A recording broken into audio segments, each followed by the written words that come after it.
Right now at 6, a Joplin organization holds a community event to spread the word about their mission. We'll take you there. Plus, the Carthage Vfw post is celebrating a major milestone. Also, an inaugural car parade shining a light on the Jefferson Highway, and Congress is weighing gun control legislation as demonstrations are held across the country, calling for change. I'm Wendy Gillette in New York with more on what's under consideration. The 4 states' most watched news starts now. Thank you for joining us tonight. I'm Chris Warner. A Joplin organization dedicated to helping women in need held a fun event for the community today to spread the word about their mission.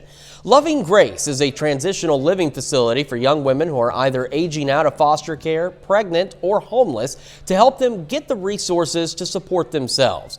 Today, the organization hosted an event for children and families in the area to come out and learn more about the work they do while also providing a good time. We wanted to hold an event that all the families and parents and kids can come and just have a great time, enjoy themselves, and get to know a little bit more about our mission. We also held this event because we want for young women who are in this situation, whether they're aging out of foster care, homeless, have a small child, or pregnant, so they can learn about what we do here. So they can come, they can talk to somebody. The day was full of activities for kids like bounce houses, face painting, and other outdoor games. To learn more about Loving Grace, you can check out this story over at KOAMnewsnow.com. We're celebrating a birthday this weekend, the Carthage Vfw turning 90 years old. Although that's not how long they've been in the area, it's the amount of time they've existed as an organization. Veterans of Foreign Wars is made up of veterans who served all over Vietnam, Korea, Iraq, just to name a few. VFW says they're using the day to give members a chance to relax and enjoy themselves. We generally do at least 44 to 45 events a year just for the post. And so if there's 52 weeks out of the year, you can see that's a lot. And so we're always helping brothers and sisters across the world, not just in the Carthage area, but predominantly in the Carthage area. So we're all just kind of relaxing. We got bounce houses out back. We got free hot dogs, water. The birthday celebration also included live music from the multi-genre band Out for a Ride. Well, the Jefferson Highway Association has come to southeast Kansas, celebrating the 107th year of the Jefferson Highway. Today, they held a car parade. The group would drive through downtown Pittsburgh up to Arma, Kansas, and came back to finish at the Crawford County Historical Museum. For the last 10 years, we've given conferences in every state, and we have people from all over at this conference, and it's coming, and we're hoping that Kansas will start getting more involved as we really will make this a tourism route through America, and it's starting to happen slowly but surely. The parade featured cars from the 1910s all the way up through the 1970s. And it was, despite some cloud cover, a beautiful day to get out there and do some of these things. Nick Kelly joining us. Yeah, and not only that, Chris, we saw temperatures push back near 80 degrees this afternoon, so it was nice that we could still warm things up despite fighting a bit of cloud cover, especially with the dying complex of storms that's about to clear on out. But looking good from Joplin. I say that's a mostly sunny sky. Here's what's left of that complex of storms that formed out to the west last night. So it passed on through and just continue the weekend, but still some light showers from Stockton Lake northward up toward about Columbia, Missouri. But even though we're getting this out of the picture, we're already watching storms developing across parts of Nebraska and eventually into northwestern Kansas. We'll have to see how these storms play out as we go into the very late night hours. In the meantime, though, you saw everybody in the upper 70s to lower 80s, but even with some increasing clouds, we're dry this evening, and we will see lows drop back into the lower 60s, but we've got plenty more rain chances on the way. Chris will break it all down and look at the week ahead here in a few. All right, Nick, thank you. Well, Congress is expected to vote next week on a gun control package in the wake of several mass shootings that have deeply affected the nation. Demonstrators and protests across the country say now is the time for change. CBS News correspondent Wendy Gillette has more from New York.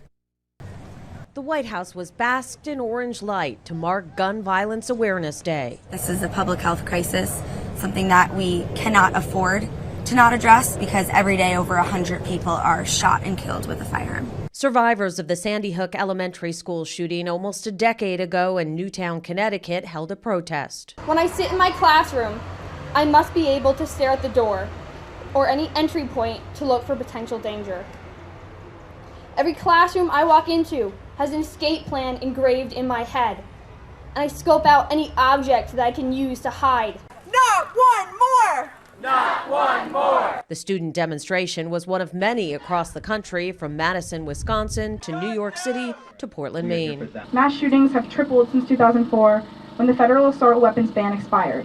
This was a law that existed, and this is a law that can exist again. But a federal assault weapons ban is unlikely. Right now, there aren't the votes in the Senate to ban assault weapons, but there may be the votes in the Senate to be able to expand our background check system, to help states pass red flag laws, for additional mental health funding. Earlier this week, House Republicans said they're still opposed to most gun reform proposals. Democrats today and this administration have indicated clearly that they desire to take away guns of law-abiding citizens. The House could vote as early as next week on a gun control package that would include a measure to raise the age to buy a semi-automatic rifle from 18 to 21 and a ban on high-capacity magazines. Wendy Gillette, CBS News, New York.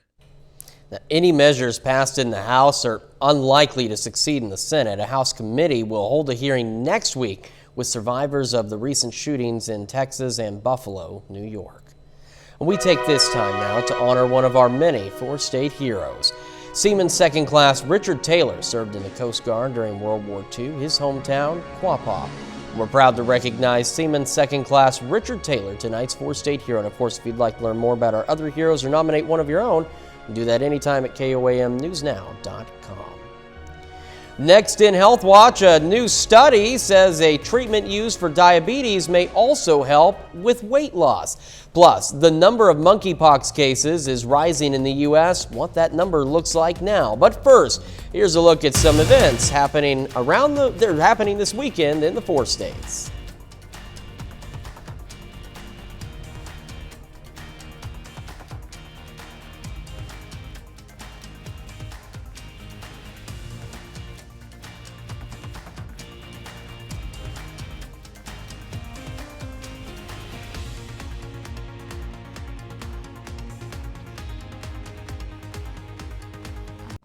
Here's a look at our tower cam, sponsored by R.E. Smith Construction, as work continues on the KOAM More Power project. You can check it out anytime on our website at KOAMnewsnow.com/power. A new study published in the New England Journal of Medicine says a treatment used for diabetes may also help with weight loss. According to the study, tirzepatide may be able to help adults with obesity or who are overweight to lose weight. In the 72-week study, participants were able to lose 15 to 20% of their starting body weight. The medicine just recently got the stamp of approval from the FDA to treat diabetes type 2. But study participants did not have diabetes. Those with a family history of certain thyroid conditions should not use the medication. Number of monkeypox cases is rising in the U.S. CDC says there have been 25 probable or confirmed cases reported in the U.S. in 12 states.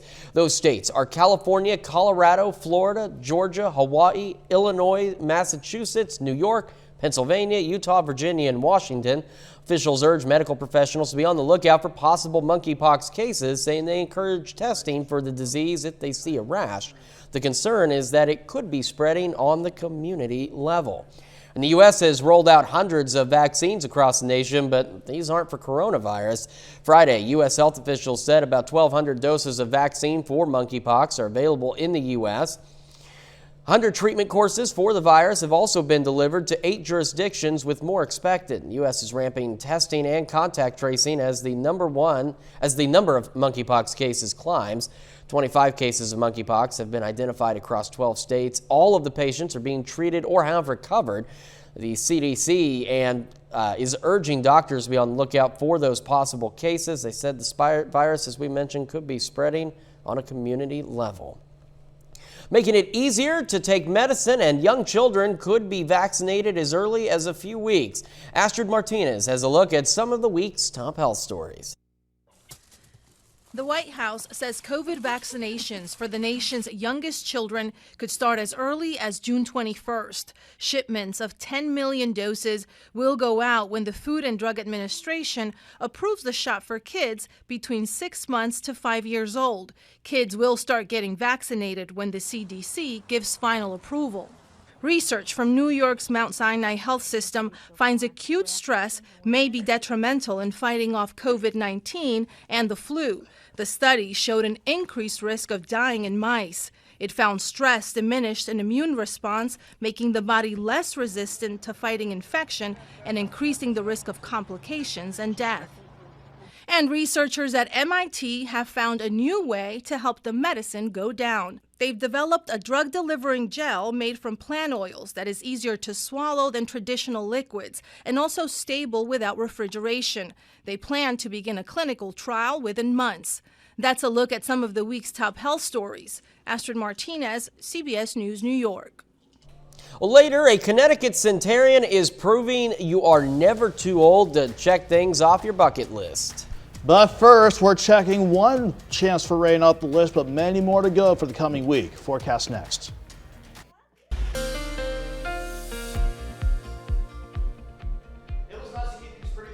To kick off the weekend the other day, but today we had to deal with a leftover complex of rain and thunderstorms, and you can see how it fired up across western parts of Kansas. But as it progressed toward the east, it really lost steam before it could clear the I-135 and 35 corridor. So all that did for us as it worked on through, just plenty of scattered showers, mainly for the northern half of the viewing area, and at times some moderate pockets of rain as well. We didn't see a lot of action with this system, this first one passing through. In fact, we're starting to get the last edges of it clearing out of Stockton Lake with some light showers up that way. But as far as rain goes, not a lot to speak of. A tenth of an inch on the average, but that's taking the entire area into account. But you can see how a very far northern counties picked up at least some accumulating minor rainfall with that. But more rain chances, don't count them out. We've got more lining up as we go through the days ahead. But upper 70s to near 80 the other day. We dropped back into the upper 50s this morning and pushing back near 80 degrees this afternoon. It's still looking good with mostly sunny skies, 79 in Joplin with a calm breeze and the humidity low for now at 48%. We have upper 70s to lower 80s all across the board, but the cloud cover is going to start picking up as we go through the rest of the evening and certainly overnight. But despite that, temperatures will go from the 70s this evening down into the lower 60s, I'm expecting, for tonight. While we keep quiet to start the evening out, look what's firing up to the north and west. Additional thunderstorms and certainly some severe storms already getting going across central and western parts of Nebraska. Even though a stationary front is helping to spark these storms, what's going to send it our way, the chances for them at least going into very early tomorrow morning, is the northwesterly flow of the jet, in addition to just more waves coming in from the north and west. So how could this play out? Let's break down your future track forecast here. The system that's working through now, it clears out. Everybody's looking okay and dry to start this evening out. But here comes the expected rain and thunderstorm chances. But like what we saw the other night, as they get closer to us, they'll be on a weakening trend. So I'm not expecting for now any severe weather to try to work in by about 4 or 5 o'clock in the morning. But as the leftovers of the wave pass on through, we'll just bounce between partly sunny to mostly cloudy skies and can't rule out some scattered showers and maybe a couple of thunderstorms. But 62 in the morning, 76 by noon. Highs near 81 with that light south breeze at 5 to 10. Quiet to start the evening out overall, but here comes a better chance for a good complex of storms to come our way late Sunday night and into early Monday morning. This could bring a better chance for some severe weather our way. In fact, much of southeast Kansas is being clipped with a low risk for severe weather. I'm thinking until midnight, until 5 a.m. with wind, hail, and heavy rainfall being the biggest issues here. But even with that, we've got an additional chance for rain and storms coming through Tuesday. Additional rain chances Wednesday, maybe a break. Fingers crossed as we go into Thursday, but you can see how we'll just continue to see these rain chances line up over the next several days. And by the time we head toward the end of next week, we could see rain amounts total between 1 and up to 4, maybe 5 inches of rain. So definitely want to keep an eye out for heavy rain and flooding concerns in the long term. But as far as highs, rain or shine, upper 70s to lower 80s, Chris, including 81 for tomorrow. Temperatures are looking nice. It's those rain chances we've got to watch out for. Nick, thank you so much. Turning to sports, the Outlaws are coming off their first win of the summer. And back in action tonight at 7 p.m. We'll have those details. Plus, the Cardinals play a doubleheader against the Cubs today. That and more next.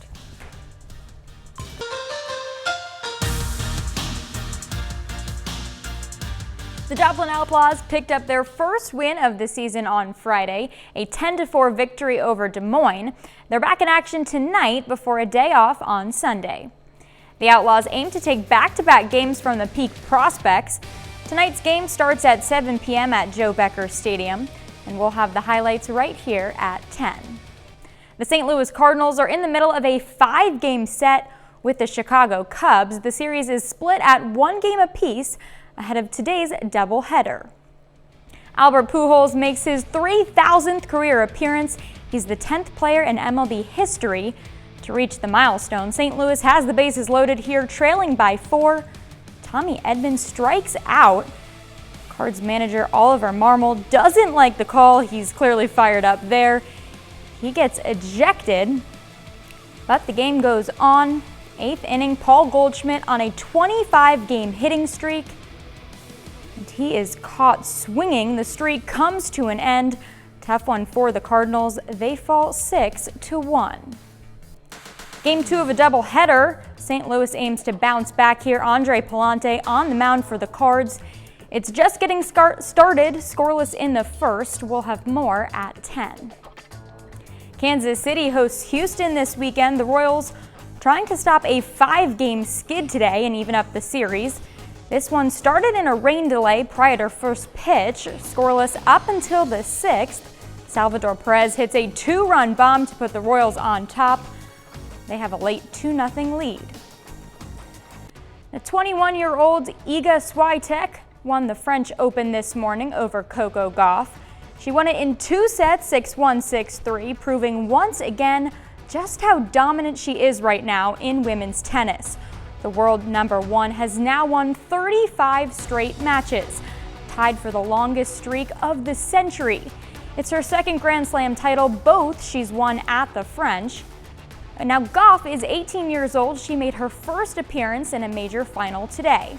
The men's final between Rafael Nadal and Casper Ruud is tomorrow morning. That's it for sports. Up next, how a 104-year-old woman is still checking items off her bucket list. A Connecticut centenarian is proving you are never too old to check things off your bucket list. 104-year-old Bertha Comer always wanted to hold a penguin, and on Saturday morning, she got to. Leslie Gooden was there and shares the experience with us. That's right. We are here with Mystic Aquarium, who is fulfilling a big wish for a special person who wanted to meet this guy, Mr. Red Green. So you can go ahead and give him some pets. Is it everything you thought it would be? No, I didn't expect this. It's wonderful. Let's hear it for Miss Bertha.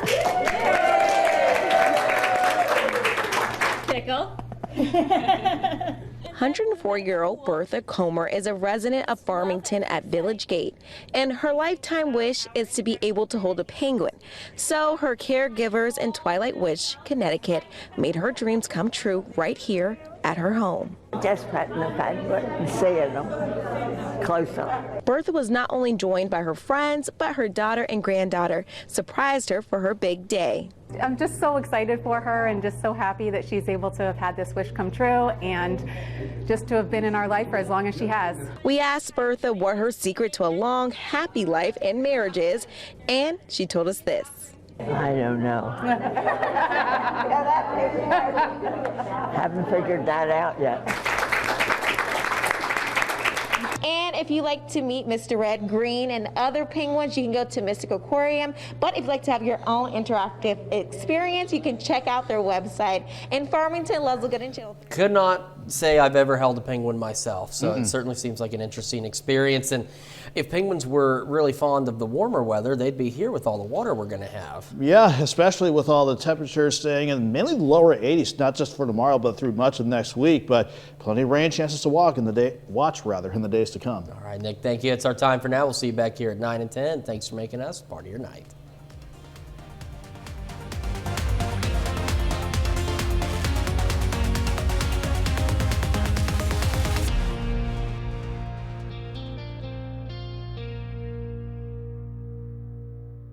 Salon service is